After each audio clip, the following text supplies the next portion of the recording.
Hello everyone, আসসালামু আলাইকুম। গাজরের সিজনে গাজরের হালুয়া সহজভাবে কীভাবে বানাবেন সেটারই একটা সহজ রেসিপি নিয়ে হাজির হয়েছি। তো এর জন্য আমার যা যা লাগছে, আমি এখানে 300 গ্রাম গাজর ধুয়ে গ্রেটার দিয়ে গ্রেট করে নিয়েছি।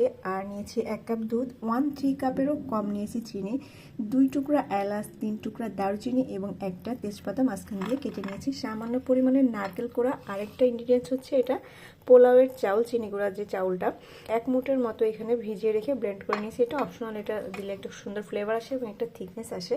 আর লাগবে ঘি।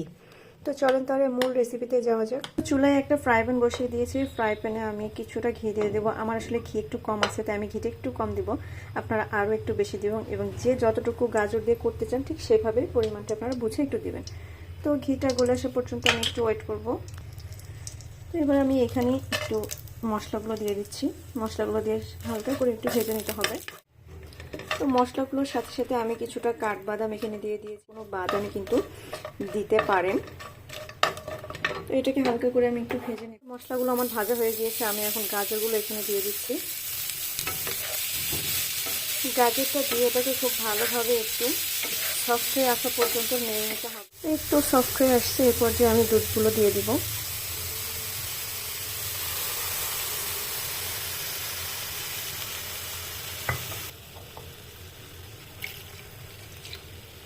আমি 1 কাপ দুধ এখানে পুরোটাই দিয়ে দিয়েছি। এখানে সম্ভবত হাফ কেজির একটু কম ছিল।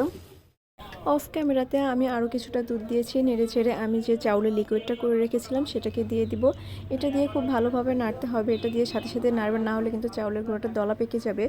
আমি এখানে কোনো রকমের পানি ব্যবহার করব না, পুরোটা আমি দুধ দিয়ে রান্না করছি। আপনারাও চেষ্টা করবেন পানি ব্যবহার না করার, তাহলে টেস্টটা অনেক ভালো আসবে। আমার এখানে 600 গ্রাম মতো দুধ লাগছে। আমি নারকেল কোড়াটা দিয়ে দিচ্ছি। নারকেল কোড়া দিয়ে অনবরত নাড়তে হবে। চুলার আঁচটা লো থেকে একটু হাই রেখে নাড়বেন।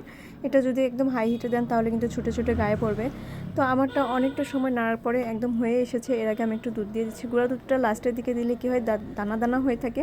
এটা খাওয়ার সময় আপনার যখন দাঁতের নিচে পড়বে খুব ভালো লাগবে। দেখেন আমার কতটা আমি এটা টেনে নিচ্ছি। তো এই তো আমি একটু পরিবেশন করে নিচ্ছি উপরে কাজু বাদাম এবং গুঁড়া দুধ দিয়ে। কতটা সুন্দর এবং থিকনেসটা দেখেন কত